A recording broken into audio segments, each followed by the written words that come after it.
What's an analog enthusiast? Well, Todd Edwards is one. He's a former disc jockey, and he loves analog radio automation. And he's going to take us on a great trip down memory lane and show us how it relates to the new stuff, too. Coming up next on TWiRT. This Week in Radio Tech is brought to you by Broadcasters General Store, with outstanding service, savings, and support. Online at bgs.cc. By Broadcast Bionics, with the Bionic Studio, including talk show control, social media, and visual radio. Broadcast Bionics brings exceptional audience engagement to radio and TV. By Angry Audio. Audio problems disappear when you get angry at angryaudio.com.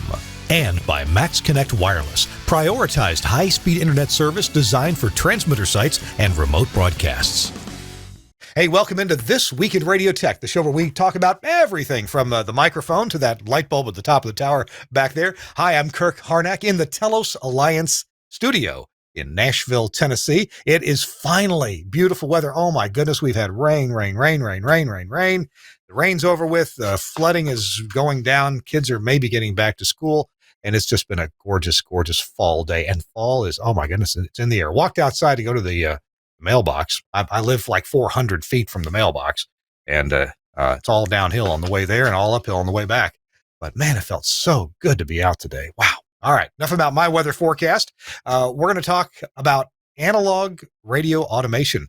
And here to join me is the infamous Todd Edwards. Todd, welcome in. Good to see you. Good to see you. I don't know if you'd say infamous or not, but okay, I'll go with that, or infamous, as it were. Todd, we're gonna talk all kinds of cool, nostalgic stuff, and maybe even apply some of that nostalgia to current times and current techniques in broadcasting. But give me the elevator speech on who the heck is Todd Edwards.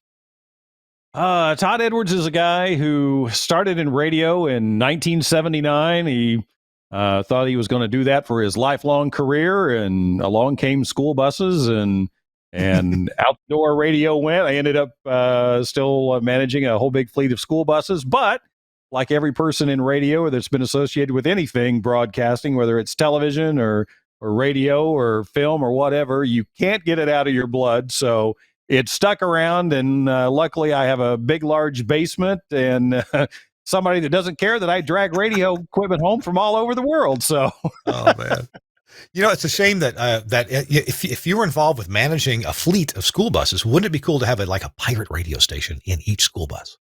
And it would be awesome.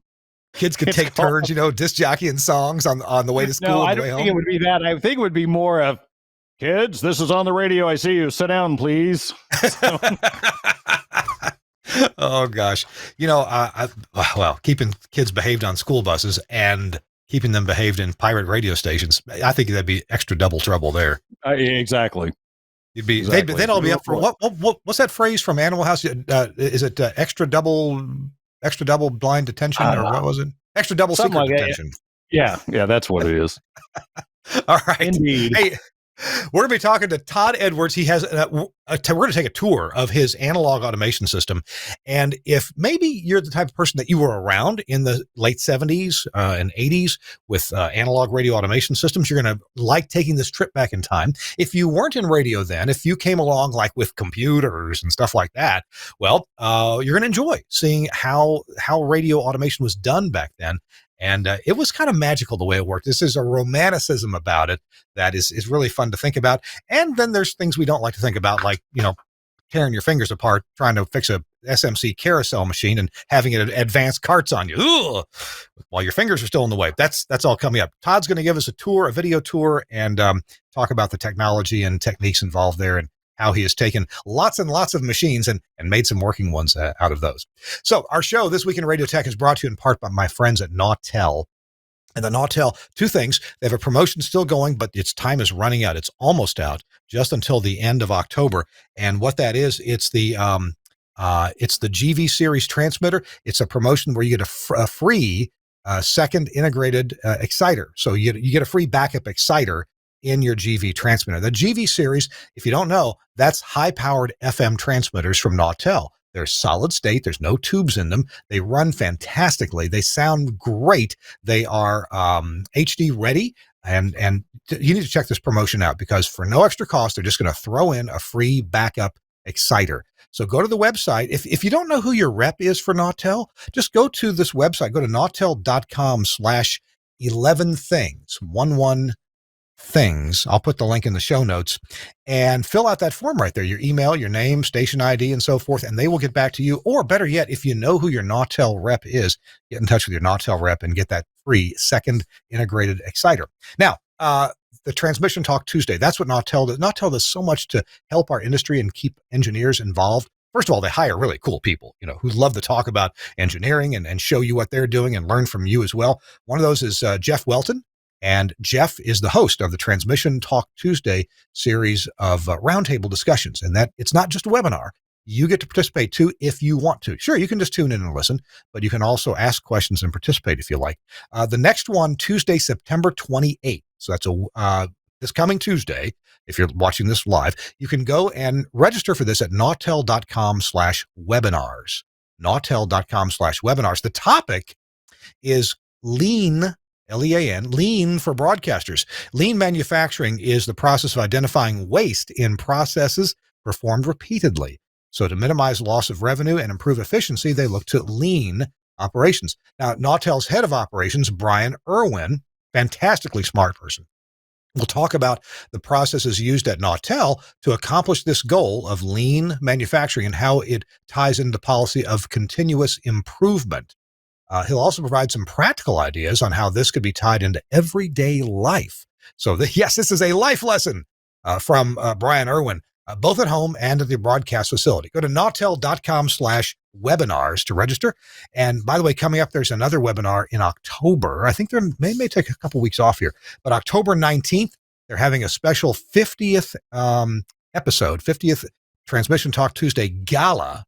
I don't know if you have to dress up or not, but they're having a gala on October 19th with special prizes I'm sorry, I got that wrong. October 19th, another Transmission Talk Tuesday. October 26th is the gala. All right. So yeah, watch for that. Gonna be good stuff from Nautel. Thanks a lot for sponsoring This Week in Radio Tech. All right, Todd Edwards.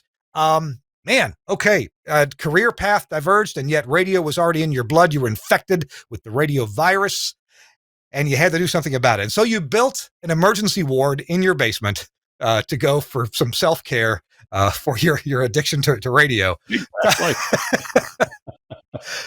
And I've made fun. If I ever sell the house, this is probably going to be about the only house that comes with a working 70s automation in the basement, because there is no way this thing's coming out of the basement and coming back up home, and out. So if you're looking for a house with a radio studio and automation, all I need is one of those Nautel transmitters, and I'll be in business. So we're going to do a tour, but I want to hold that through a couple of breaks here, the tease, so to speak. Sure. We're going to do a video tour of your place. Talk to me about some of the, so when you got involved in radio, when did automation come into your life? Because when I got started in radio, we didn't yet have automation of any kind. I didn't work at a station for several years into my career before I worked at one that had automation. In fact, oh my goodness, it just occurred to me, the very first automation I ever actually used was one that I kind of sort of made myself. I took a Commodore VIC-20 and I arranged, we had a satellite overnight format, and I just arranged for it to put in a legal ID at the top of the hour. That's all it did.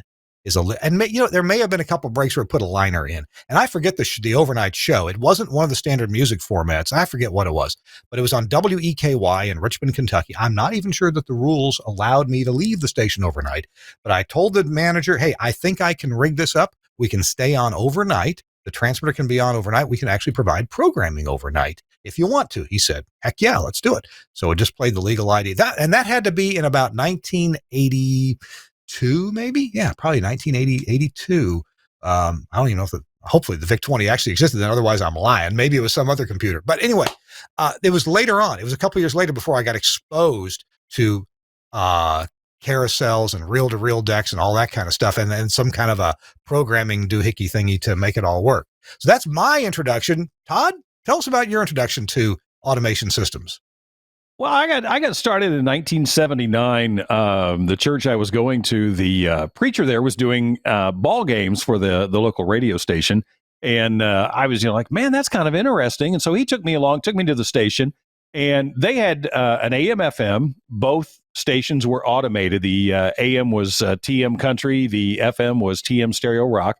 And the automation systems were pretty much similar. They were the diode pins where you had like a little grid, and whatever you wanted to play, you put that little diode pin in there, and it created a sequence.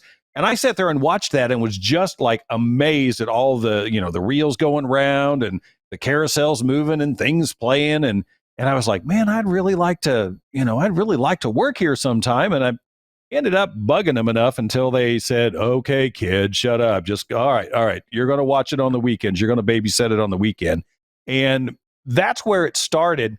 And very quickly, we had in part of the automation, there was a section where you could do the weather. And it was always recorded on CART. But they had a microphone there that was a little live source on it. And one night I thought, well, let's just see what happens. So I pulled up the little live source, did my weather live, and I thought, that's kind of cool. I can kind of be on the radio live.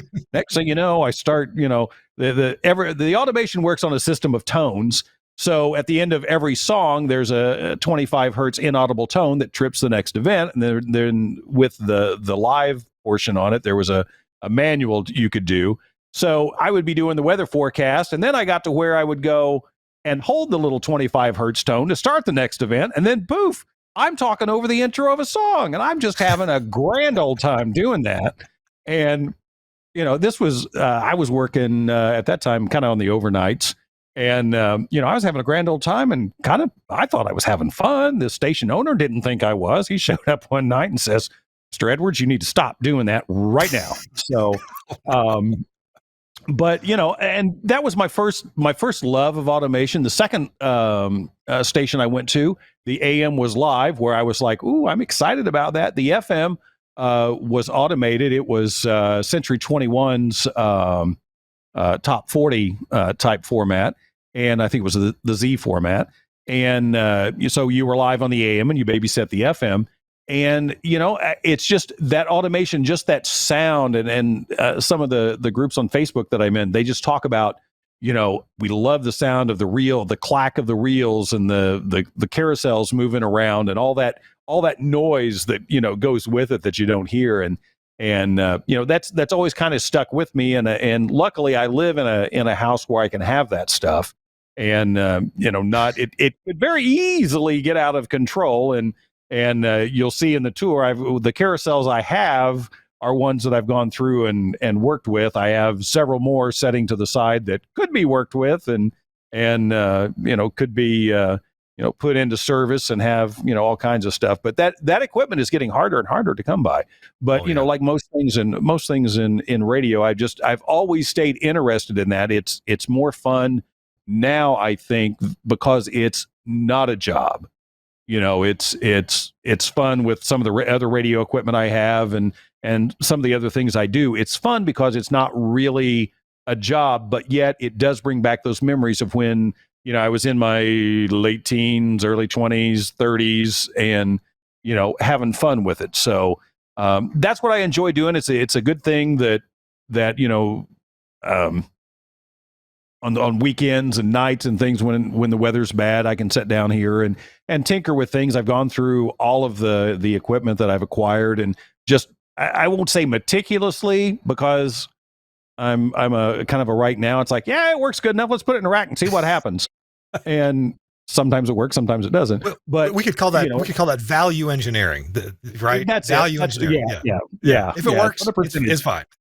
Yeah, either it's going to work or it's not. And so, hey, a lot of go ahead. Hey, I was wondering if we could review. I know we've got some people watching who maybe have never been exposed to an automation system like this, and we're going to take a look at a video tour in a minute. But we're talking about automation systems that typically most everything was tape based, and typically music was on reel-to-reel tape. All right, correct. And then commercials and jingles, and maybe things that were freshened frequently, like weather forecasts. Those were on what we call NAB carts. So it looks like an 8-track tape, but it's got a hole in the bottom for the pinch roller to come up. If you got a cart handy, you could show us what a cart looks like. I have. You are going to be so excited because I have. Oh, you have an 8-track tape.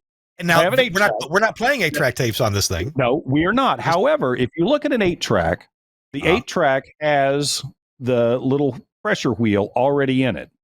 If you compare an 8-track and a cart side by side, they are the same size. Okay. If you look at them this way, the tape is the same size, except an 8-track, you have 4 channels. So you have 2 tracks on one channel, two. So across this tape, there are 8 tracks. Yeah. A cart, same size tape, operates with 2 or 3, depending on whether or not you're mono or stereo. If you're stereo, you've got a left track, a right track, and then a Q track. Right. I have this. This works a much like 8 tracks. It has pads on it. I found a guy who can make pads. I've made some pads myself because that's the first thing that's going to wear out. Those pads hold the tape up against the playback head. Correct. And then there are the Scotch carts that have no pads on them, so no pads to go bad. They're lubricated tape, and they have a series of tension arms in here that will keep the tape tight as it goes through. So that's actually really important. I want to spend a second on that. The blue cart was like most carts made there. The Fidela packs were that way. That one's that way, and they have spongy pads there that would push the tape up against the head, the playback head. And by the way, there are 2 slots there, one for the playback head, the one you're touching now, and the one before that would have been the record head or the erase head. I forget which. There was no erase head. There was no erase head, right. But that cart doesn't have a spring tensioner. The tape is the tape. It doesn't necessarily have tension. Now the brown cart, the folks at 3M designed this one, and they said the pads caused one problem. They caused the tape to possibly vibrate in such a way that you'd could hear some squealing on the air, some odd things. So they said, can we make the tape be in tension all the time, but with no pad? And so they designed a spring-loaded lever arm in there to keep the tape tensioned. Dude, you're strong. That thing's heavy right there. This is my boat anchor. Yeah, I say so. Yes, it weighs about 30 pounds. A lot of people go, well, why do you spend the money like collecting all this stuff and running around all over the country, getting this stuff? I'm like, well, I don't have an RV in the garage, don't have a boat in the lake, and I'm not building a classic car. So here you go. Here's my hobby. And by the way, it's your exercise. One thing else to point out about those carts is the tape there is an endless loop. So after it gets pulled by the heads, it spirals in around that hub, and then it comes out at an angle, and it exits, and then it goes back over to the head. So it's an endless loop of tape, and they made them in different lengths. They made like a 40-second length and a 70-second length. Right. They made them or 3.5, 4.5, 5.5 minutes. A lot of mid 80s. A lot of times we made that progression in the 80s from just commercials on cart to music on cart as automation, mechanical automation, kind of started to work its way out, and you were getting back into jocks being on the air and things like that. So it's funny how radio makes its progression, because in the 60s and 70s, everything was live. We kind of went to an automation can type of delivery, and then back to everybody in the late 80s and 90s being live on the air, and now it's all automation again, just a different version. All right, so you got the cart machine there that plays the tape, right, and there when you do the start, I'm gonna try not to drop this. And if something happens and I drop this on myself and I'm pinned under it, we'll call the ambulance. You know my address. Yeah. So when the cart starts and you hit the start, there's a pressure roller. I don't know if you can. It's can't quite see it. Yeah, pressure roller comes up. There you go. There it is. That comes up and grabs the tape between that capstan and the pinch roller. Whereas on an 8-track player, that little rubber wheel's already in there. Was built in. By the way, there's something cool about that machine you have right there. That is the famous ITC 99B, or that series. And the 99. The motor, the capstan motor, you've mentioned the word capstan. That's the motor that spins at a very specific speed to pull the tape at a very specific speed. So a very finely tuned motor. And on that one, the capstan, the shaft is made of ceramic. It's not metal. It is. Most every tape machine in the world, the capstan is metal, but they figured out, hey, we could eliminate one more source of magnetism and problems if we would make that out of ceramic, and that was amazing. Yeah, and since we're on the carts, they came in different sizes. This cart is a lot larger than this one. Holy extra large shorts, Batman. Yeah, exactly. It has the same across the front. It has the same dimensions there. Yeah. Same, pretty much same dimensions there. It has an extra little opening here. But these for the automation, this was custom produced for KYNN. I don't know where they were. This is made by Cyber Limited, Fulton, Maryland, 20759. But this is a time announce. So in the automation, you had two of these, one for odd. This one happens to be the odd times. So the announcer on here would say, it's 103, it's 105, it's 107. And there was a machine that would keep these on time. So at certain points during your hour, whether it's, after a commercial break or whatever, it would just be an automated time. This one being, a one that was produced for KYNN. So I assume at some point they would say, it's 103 at KYNN or whatever. So, they've got those. And you can probably hear the Great Danes barking. I don't know if the neighbors have come home or what's going on. They're alarm barkers. Somebody's tuned to a competing radio station. We got to take a break in just a second here, Todd. I want to point out something about that time announce cart. You and I got to talk about this yesterday. Typically, a radio station automation that would do time announce would have two players that would hold that size of cart, and one cart had all the odd minutes announcements, and the other would have all the even minutes announcements. And when the time when it was no longer 9:31, well, the even minutes one would advance one, so it was now ready to play 9:33, while the 9:32 on another car was ready to go. So you could call on the time anytime, and as long as you were within the right minute there, it would be correct. It probably wouldn't mess up on the air. Correct? That is correct. Yeah, they do a pretty good job about staying on time. They've got a little controller that automatically advances. SMC had one appropriately named TAC, which is time announce controller, which I have not acquired one yet. That's a missing piece that I have that I've been on the lookout for, so I can do time announce on my automation. So I have no way of keeping anything on time without one of those. So it was kind of a system that worked together. So as long as you kind of listened to it and made sure, as long as you were babysitting and that things were advancing like they should, then you were fine. And if everything on the automation is working right, then there's no problem. By the way, if we just to bring this idea of time announce into the modern era, most of the stations that I own do time announce, and we have this Mr. Super Announcer voice. It's 8:32. It comes on and says that, or whatever the time is. It's interesting though. Some automation systems will recognize the fact that we typically are on 12-hour time, and you don't really have to say AM or PM. People know if it's AM or PM typically. And so if your automation system will work fine, either AM or PM, you need 720 cuts. That's how many minutes there are in 12 hours. But there's at least one automation system out there, I won't mention it, that doesn't recognize this difference. And you have to supply it with 1,440 cuts, even though half of them say the same thing. But you have to give them cart numbers that are for the PM hours. So yeah. Yeah, I could not imagine that, because here's half of them on this one. And I would say, I don't know, that's probably I don't know if that'd be 15 minutes on that. I'll have to pull out a 10.5-minute cart. That's probably about 15 minutes worth of tape on that, I would imagine. Maybe more. It could be close to 25 or 30-minute cart, but there would be there'd be 360 cuts on that cart, and each one's pretty short. Yeah, they all just say it's 103.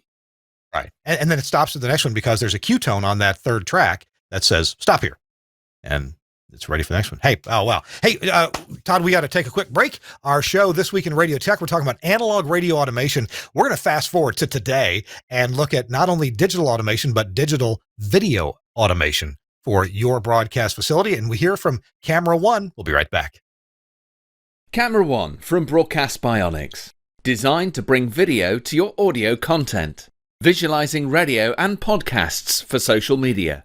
Camera One can automatically create, capture and brand professionally switched video for live streaming or upload, making your production shareable. Control and configure using a web browser on any device. Camera One is available as a 4-camera or 8-camera system using the Blackmagic A10 Mini range, including the A10 Mini Extreme. You can use cameras to suit your studio and your budget. You'll need 1 camera for a studio wide shot and usually 1 camera per microphone. A standard multi-channel sound card or IP driver monitors audio from each studio microphone, and we work natively with Axia systems. Ideally, this will be a post-fader feed from each mic, although you can use pre-fade audio or a mic split if that's all you have available. These audio levels are used to intelligently switch the video feed when each contributor is talking. You can also group microphones together into one shot and use the audio from a mixer's aux bus. You can use Camera One's auto switch feature, or disable it and switch using the on-screen buttons or the buttons on the A10. Recordings can automatically start when you tell the system you're on the air. This on-air indication can be linked to your studio's red lights via IP or an Avantec Adam GPIO interface. You can quickly browse all the videos that have been automatically created during your broadcast, download them and post. Camera One is a user-installable system. You'll need a good spec Windows 10 PC, i7 with plenty of storage and 16 gig of RAM. It's better if this machine isn't used for anything else. Remember, you can control the software in a web browser on another device on your network.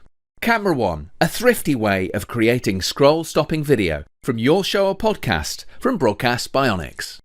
You want more information on Camera One? You should check it out yourself at bionic.radio. Yeah, that's a web address, Bionic. Did you know .radio is a top-level domain? Bionic.radio from our friends at Broadcast Bionics. Cool stuff that'll help you make social media content and make your broadcast content better. All right.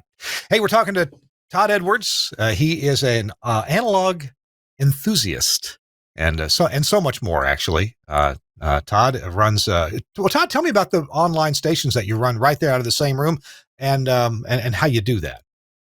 I've got 2 radio stations I run, a hot AC format, TRIK FM, TRIK FM, and a country format, frontiercountryonline.com. And I use, for my automation, I use Station Playlist. It is just one that I'm kind of, it's like all my analog equipment. It's something I know and something I've been around, and I don't switch. I've had them since about 2010. I had gotten out of radio and was doing the bussing thing, and around 2010 I was like, I really miss that. So I kind of got started with that, just playing with it and really enjoyed the automated part of it. I've got the pro version that has everything. So once again, instead of having an RV or a boat in the water, I've spend my money on automation and cool things like that. So it's kind of fun. I've got friends that I've worked with in the radio business over the years that kind of help me. Some folks who haven't been in radio that do some stuff on there and find it as fun and enjoying. So anytime, it's just like the stuff I do with the automation. Anytime that anybody isn't down here looking at it and I can get them interested in it,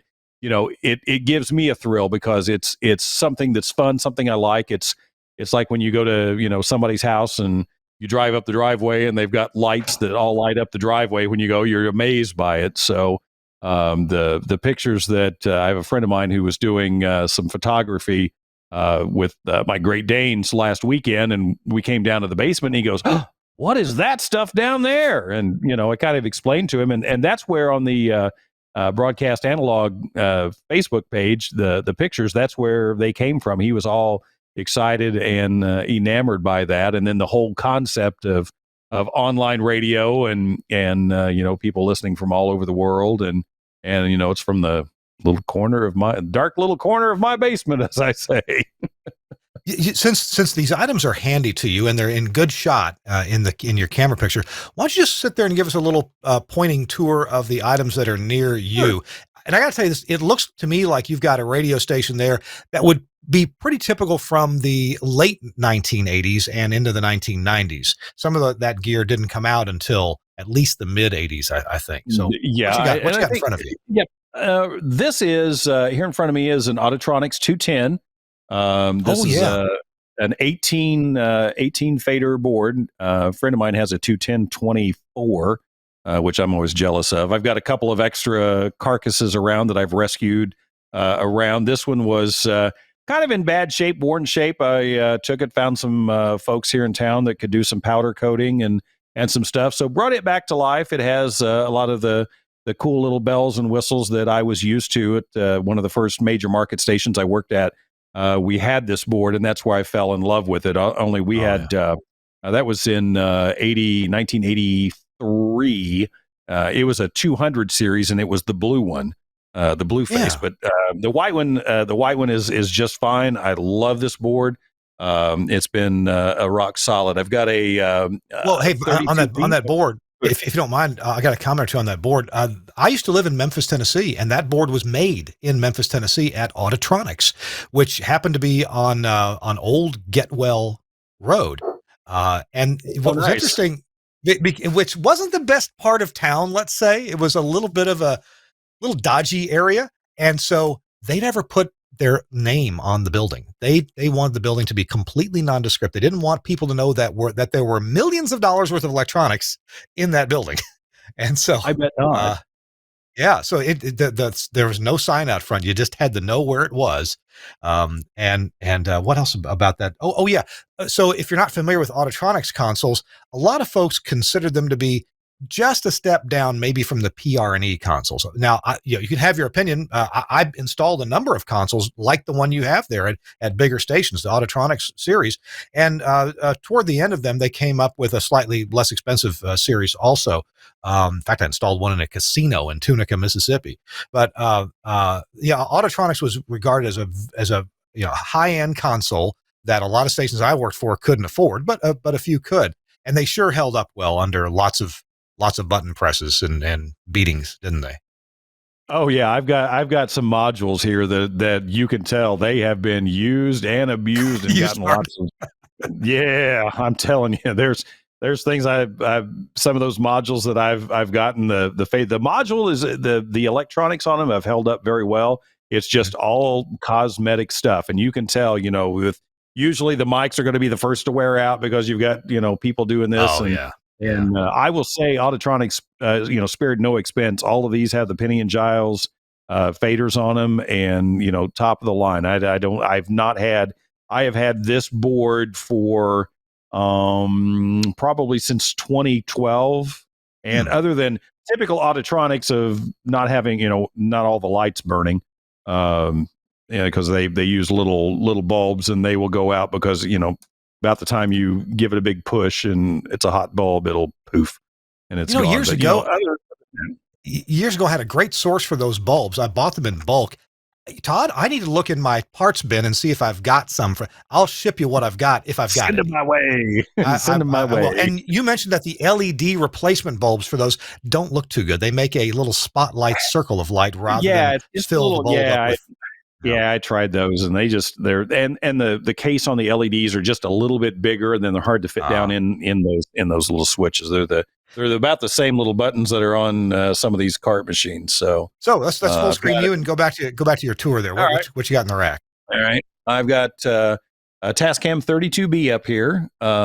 It was I got it in a bunch of stuff that I got from a radio station. It was a bunch of records and stuff, and it was in a box, and I opened that and I was like, wow, look at this. So it needed a little bit of work, belts, new pressure roller on it, and some things. I've got a 286 and 266 DBX processors. I don't use those. I use what's on the Auditronics board for that. A couple of Denon 951 FA CD cart machines, a Harris cart machine, a CD cart machine, a couple of ITC Deltas. This is a Phase Track 90 just a splice finder. And I've got the FaceTrack 90 record cart machine, but unfortunately it has a few little logic problems. And then I've got my ITC 99 series. I got a Techniques turntable, a 1200 turntable in the back here. I've got the CRL. At that time, it was called the CRL FM4 series with all the processing for there. On top's a QEI mod monitor. I've got a little Sparta 680 exciter. I love that little thing. I've had that, I bet you, 20 years. Never a minute's trouble. And all it does is it pretty much feeds the mod monitor there, so I can listen to all the processing off the air. So that's what I've got here in my little studio. I do some work, a little bit of voice work here and there for that, mainly voice tracking for my two stations. But it still gives me that fun of being on the air, and if I decide that I need to go fix dinner, it's not a big deal. It'll run itself. So, hey, if we could return for a sec to those CD cart players in the rack.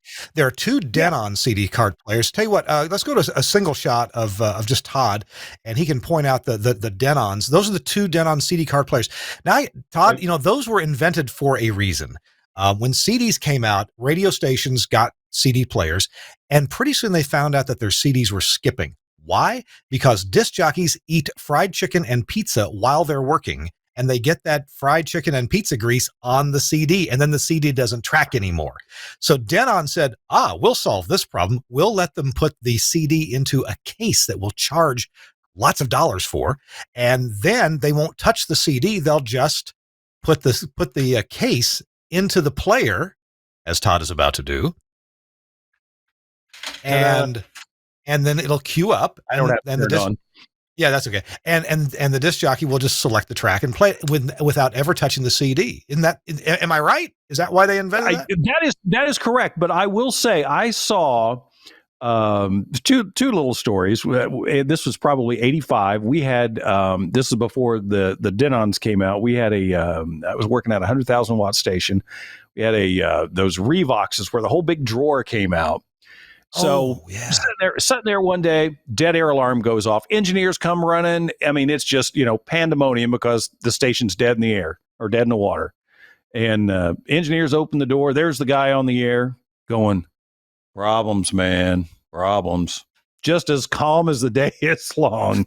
But one thing, these were great. I've got a third one that has been used and abused. I had seen some videos. We never did it at any of the stations I did, but disc jockeys would get excited about these or play games with these, and they would pull back rubber bands and let them go and try to hit the start buttons with them. Oh, geez. That's how a lot of these start buttons are always broken and things like that. It's because they were, trying to hit them and throw things at them. So, that if we had wide shot you one more time, that Singleton by itself to the left of the Denons, that's an Audiometrics brand. And that was an amazing thing. The broadcast dealer Harris Allied Electronics, then later Harris Allied, they came up with that as a competitor to the Denon. And I guess they use the same carts, right? The same. It will use the same carts. Part of and this one's not on either, so it will. Oh wait, it's got one in it. Okay. So yeah, it will not eject it. I don't have it. Yeah. But they work the same way and use the same carts. You paid out of all of these, you had let's see, you had the ones that just were kind of the basic run of the mill ones, and then you had the Denon ones that have the Denon logo on it. So you paid 3 times more for these that do the same thing. Competition will do that. Hey, we got to take a break here for a second, but yeah, I've seen those CD cart players. Now, those CD cart players were popular before computer automation was really widespread. There may have been, Smarts made one of the first computer automation systems, but early computer automation systems, hard drive space was too expensive to put your whole song library on. So you had, disc jockeys putting these CDs in. And then eventually they came up with what those big CD changers, 60 or 100 CDs in one changer. And of course, when one of those failed, then half your library became unavailable and you could no longer do back-to-back songs. So that was a trip. Hey, we're talking to Todd Edwards. Todd is an analog enthusiast. And when we come back, I promise you, we're going to take the video tour of Todd's automation. And I also want Todd to help us understand the difference in the automation controllers, because he's going to show us an electronic one, early electronic one. I mean, wow, it's amazing. That's all I can say. And then compare that with the program ones you program by putting a pin in, and we're going to understand a little bit more about how those work from a practical point of view. Hey, This Week in Radio Tech is brought to you in part by our friends at Broadcasters General Store, and you can get anything broadcast at BGS, Broadcasters General Store. Their website is bgs.cc, and they carry the whole line from broadcast tools. Now, if you're a broadcast engineer, you know how helpful this stuff can be. It's indispensable. Back in the 90s, man, I put in so many broadcast tools, satellite switchers. You give it a contact closure or a serial command, and it would change your satellite channels for you. And they have a whole range of stuff at Broadcast Tools. One of the things they have is the Broadcast Tools Pro Mix 4. Now, I know it's a little strange. Here we are in 2021 to be talking about a 4-channel mono audio console. Isn't that a little bit weird? But you know what? It's exactly the right tool for the job in so many places. It's a mono console. It has so the metering is easy. One LED, bright LED strip there to show you green, yellow, and red. So, your disc jockey out in the field is not so likely to mess that up. But if he does, it's got a built-in limiter so that it won't crack the output, so to speak. It's got a built-in audio limiter, and it's USB connected. So it's got, your older fashioned, the fact that it's 4 analog inputs, and 3 mic channels, mic or line, and then one analog line level, or you can switch that to the USB input from your laptop. So many times we go out on remote and we use our laptop as our audio codec. Maybe you're using a telephone voice dialing program on your laptop, or maybe you've got Lucy Live or some other kind of, Tie-Line or Comrex sort of application on there. Or maybe you're whatever you're using. There's a whole variety of programs you could use on the public internet, but that needs to run on your laptop. Well, how do you get good audio, clean audio from good sources like balanced microphones and get them mixed and get them into your laptop? Well, this is the solution. The Broadcast Tools Pro Mix 4. It is absolutely rugged. And not only does it have the XLR connectors for your mics to go in, and they're that dual type. You can get 1/4 inch to go in there in the middle, or XLR, but it also has headphone outputs, and these are the hefty 1/4 inch stereo headphone outputs. They're included with individual controls on each one for volume, mix, and pan. So you can get a mix between yourself, more me, or more of the local mix, or more of the return mix that you may need to hear. So you got custom headphone mixes for each participant. Switch selectable program limiter, monitor output with muting. So you turn your mic on and you can hook it up to speakers. You're doing a live remote, you got speakers, but when you cut that mic on, guess what? It'll mute those speakers for you. Try that with a cheap, with a non-broadcast console. It doesn't work. There's also, believe it or not, a mix minus connection. So you can hook up an external phone hybrid or a codec or something like that. It's got built-in mix minus. You won't find that conveniently either on anything else that you can buy at your local, guitar or music store. So the Pro Mix 4 is rugged. It's exactly what you need to take out on remote or to just do podcasts with. You can put it in a studio and do podcasts. Check it out. It's available at Broadcasters General Store. You can go to the website at bgs.cc. But you know what? They like talking to people at Broadcasters General Store. They really do. Call them at 352-622-7700. They're even there right now, I think. 352-622-7700 and talk to one of the amazing people at Broadcasters General Store. Good folks, love them. And Todd Edwards, you may or may not know this, but if you walk into Broadcasters General Store in Ocala, Florida, you will find beautiful 4-legged pets that are similar to yours. They love pets at BGS. That would be awesome, because I'm sure if I walked in the front door at Broadcast General Store, not only would I love the dogs that were there, my credit card company would be calling, going, "Sir, you're at your limit." Sir, are you in Ocala, Florida, buying a lot of things? Well, actually, yes, I am. We have things on here that we don't know quite what they are. Did you buy a Nautel transmitter? So yeah, Right. Oh man. Hey, and by the way, if you do video in your studio, BGS has that too. They have lighting supplies and all kinds of different video supplies to help you out. So check them out there. All right. Thanks a lot, BGS, for sponsoring This Week in Radio Tech. All right, Todd, I've put it off long enough. Kind of set us up for the video tour. We have 2 videos to show. One, we'll tell you what. We talked about your audio console. Let's do that one first as a tease for the other. Okay. Suncast. I want the cut that we said. That we said turn audio off. Yeah, the cut that says turn audio off. This is the one of the Auditronics console. That one, yeah. So let's, Todd, go ahead and talk over this one since we don't want to get a DMCA take. This console is a rescued console. It's still sitting over here. I really need to do something with it or do something. It was just a cold day. Wanted to put it together, and I'd done a lot of cleaning on it. Still had a little bit of stuff to do, but I thought I just got to get a power supply on it and see if it powers up. I ran it through my Optimod, and then pretty much got a stomp on the floor from above. Can you turn that down? That particular console is 210 serial number 238.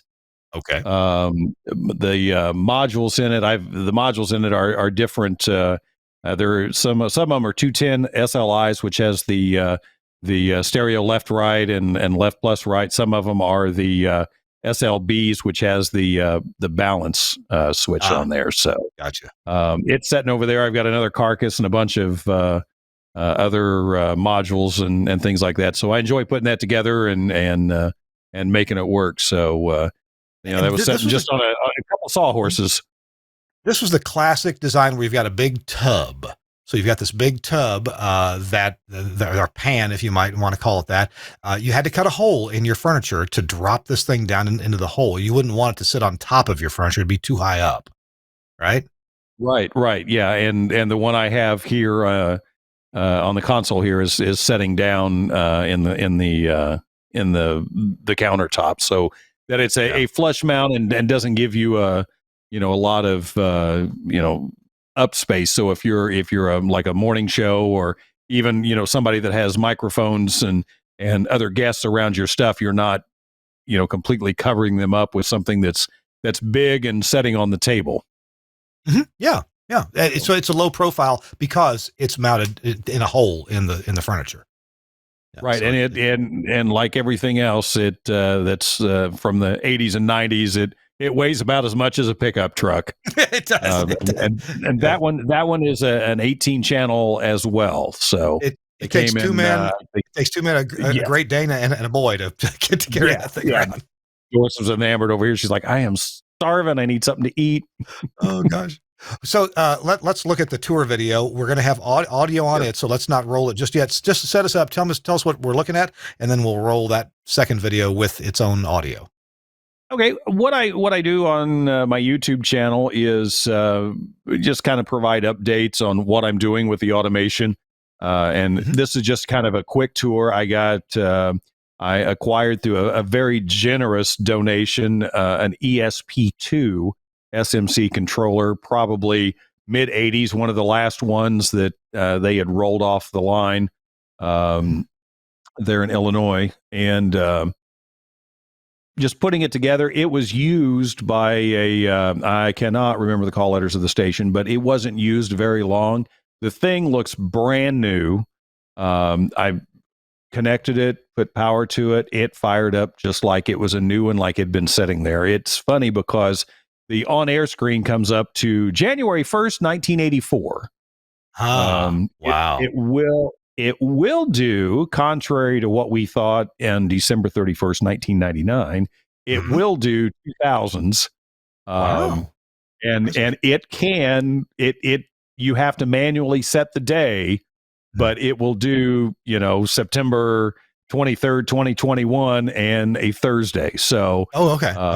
It will follow along with the days and change days. So And It's you're not going to a show us far out to you're going to show us a bit about this, but I should point out that the controller for this automation you're about to see is not a general purpose computer like an IBM PC from back in that day. This is a bit more akin to the computer that ran the Apollo mission to the moon. Pretty much. It's, it has specific instructions. It can't think. It just takes data that you've put in it and just steps right through it. Well, let's roll this video and watch it. Suncast, go ahead. It's Saturday, the 17th of July. Here's the update. Carousels, kind of give you a tour. Carousel 1, 2, and 3. I have a TFT modulation monitor. Here's the SMC ESP2 controller. The inside. Source cards and CPU cards.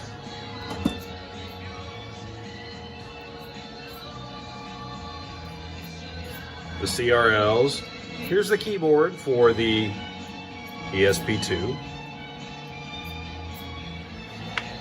A big gaping hole. Power supply. And a Harris THE1 exciter. You need it. Otari ARS 1000s. Seen one, seen them all. There are 6. Here is the display screen. Around the back, luckily I have a concrete floor in my basement so I can move it around. I'm trying to tidy up stuff. There's the block on the back. And the back of the controller where everything goes. I still have carousels to hook up, but after making 8 million crimp connections, I'm not in the mood right at the moment. I think this is coming up to an end. You'll be able to see the little relay block start the next deck. I was hoping so. It'd be quicker.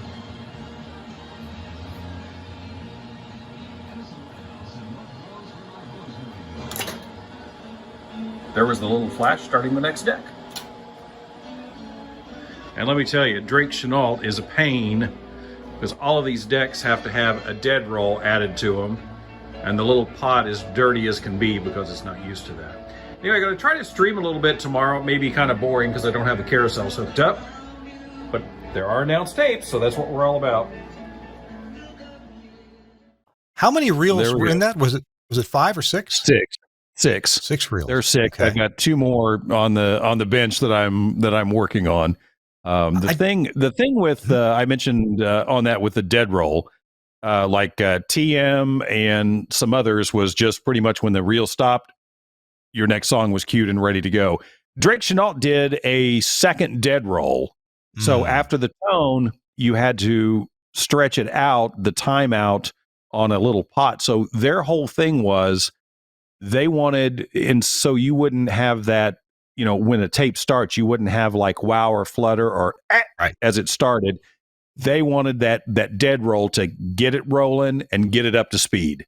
And it takes a little bit of timing. If I'm playing somebody else's tapes, it's like, I got to do this, got to do that. So, no, I forgot about that dead roll, but that was a thing. And it may have been inconvenient, but it was a good reason, because if you queued it up and the audio was just going to start right then, when that pinch roller came in and you started the tape, it usually jerked the tape a little bit. There was some inertia, certainly on the supply reel. So you could get a little at the very beginning. So Drake-Chenault overcame that by having dead air right there. You'd start the thing, and 1 second later, the audio would start. Right. And I think a lot of that was done. A lot of the stations back at the time were using, and I may be wrong on this, but I think they were using like Ampex reel-to-reels on them.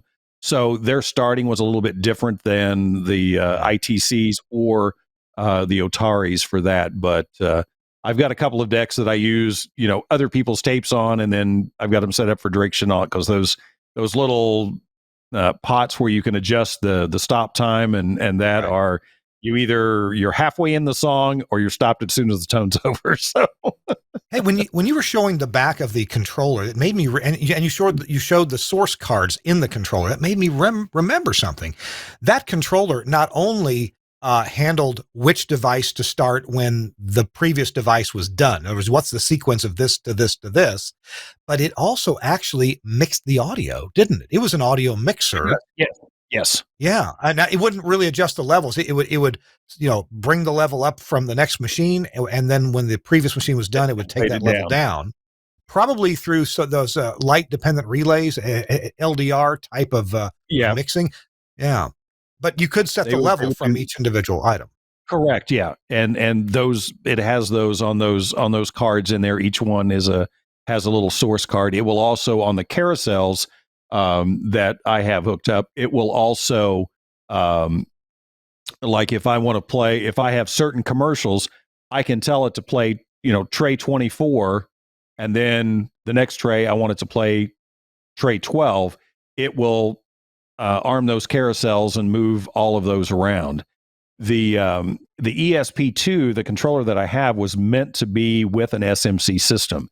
SMC took the Otaris and made their own little modifications to it. The regular Otaris, that's the reason for that relay board right there. I was going to ask why the relay board. And okay, I see. Because SMC they just want a contact. The SMC is real good about plus and minus 5 volts. There are, to start the Otaris, it is a 24 volt start. So it has 24 volts coming out. It wants to see it to ground. SMC does not like that. Neither does most of the components inside of it. I'm just telling you. Gotcha. So that is all kind of an independent. We let those relays on that little board take care of the 24 volts there. That's smart. Okay. It was like a $30 purchase, something like that. So think of the different brands of reel-to-reels that were so commonly used. I guess there were some Scully reel-to-reels used. Oh, yeah. Ampex, you mentioned already. Yeah. What's that? If you need to heat your house, Scully was a good one for that. Yeah.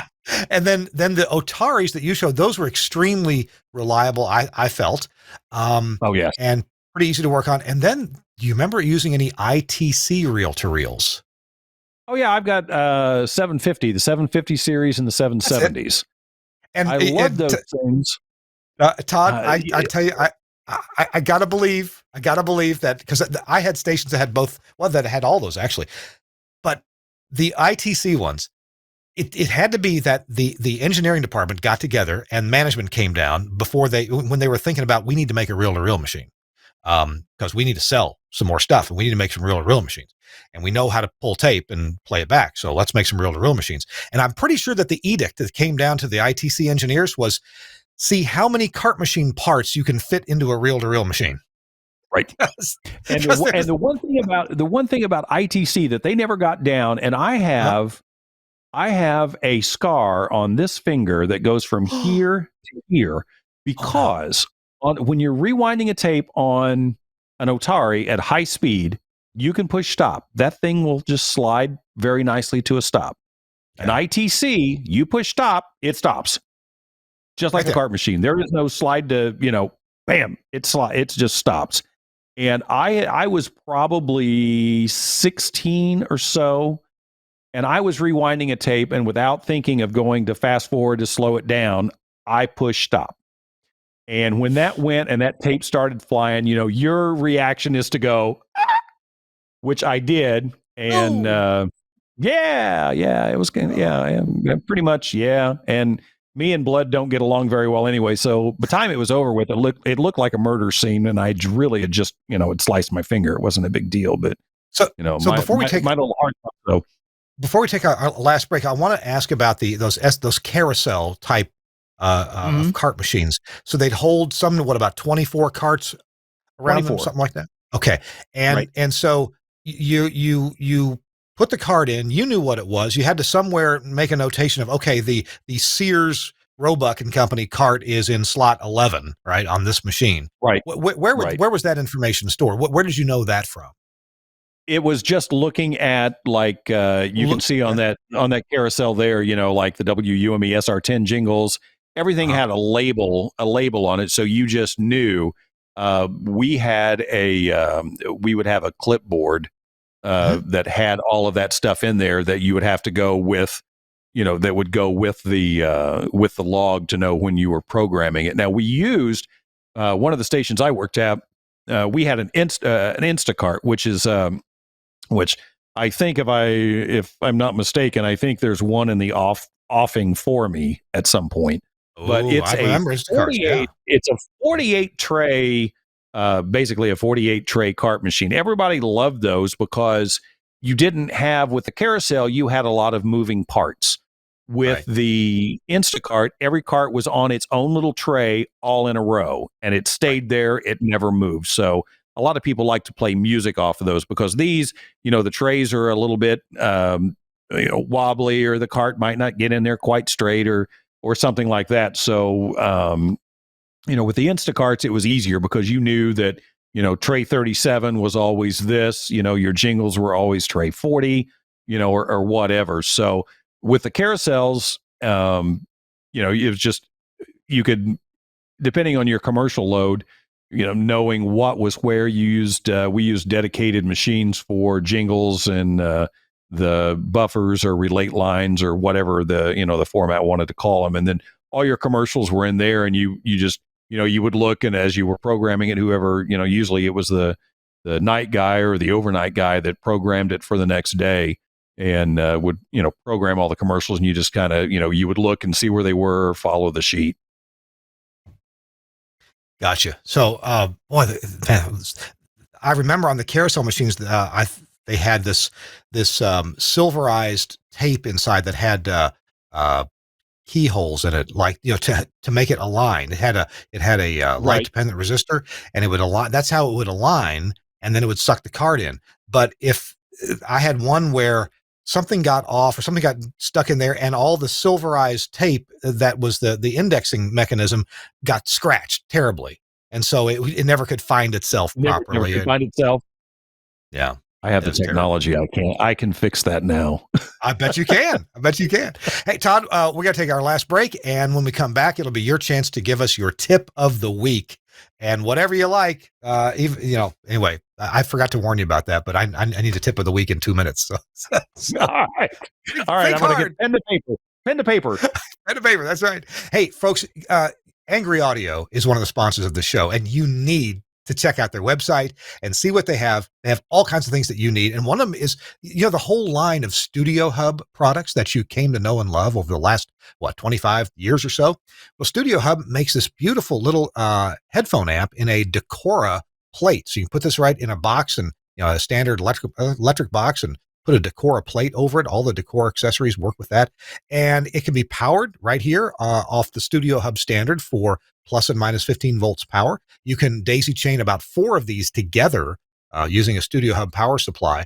And they have, of course, both kinds of connectors, country and Western. Now, they have the 1/4 inch and the 1/8 inch or 3.5 millimeter headphone plugs on them, or jacks, and put out plenty of volume. Great little headphone amp. Those are available from Angry Audio and the whole Studio Hub line. Also, these wonderful, famous adapters.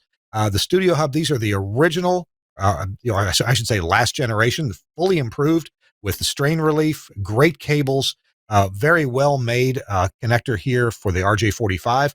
And then, of course, high quality connectors, the XLRs on this end. This one, I've got a couple of female ones right here, female XLRs into the RJ45.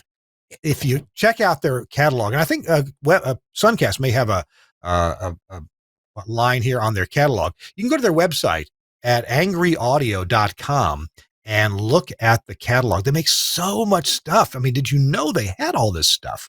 All kinds of cables, connectors, Studio Hub cables and connectors. And then they have their own electronics as well. Breakout panels, rack mount breakout panels.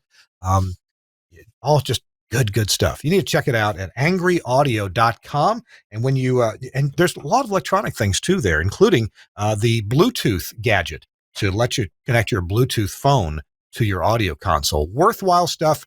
No studio should be built without checking out angryaudio.com. Oh, there it is. The fail-safe gadget, the Call Me Codec family, the Bluetooth gadget, and so much more. Angryaudio.com. Thanks a lot for sponsoring This Week in Radio Tech. Something else you need to know. My favorite way to connect where you otherwise can't connect is Max Connect. Here's Gary Morrill to tell you more. I'm Gary Morrill. Midwest Regional Director of Engineering for Alpha Media. When I first spoke with Josh Bone about Max Connect, he told me that it worked great for remote transmitter sites where connectivity was a challenge. And he's absolutely right. We even have sites where we're using this as a backup to our STL using Max Connect's dual carrier option, and it works perfectly. We also have times where we need to be able to get out to a venue where it's kind of challenging because everybody and his brother is trying to stream video at the same time, like at a big sporting event. And you know what? Our data gets through every time because it's prioritized packet data. It works for us. It'll work for you. Max Connect. Check it out. I've got my Max Connect right over here. Yep, Max Connect. And it's not the 4G modem that is the secret here. There's several 4G modems that you can get from Max Connect Wireless, or perhaps use your own. What makes a difference are the SIM cards, because Max Connect Wireless has their own network, their own arrangement with the major carriers, whether it's AT&T or Sprint or T-Mobile or Verizon.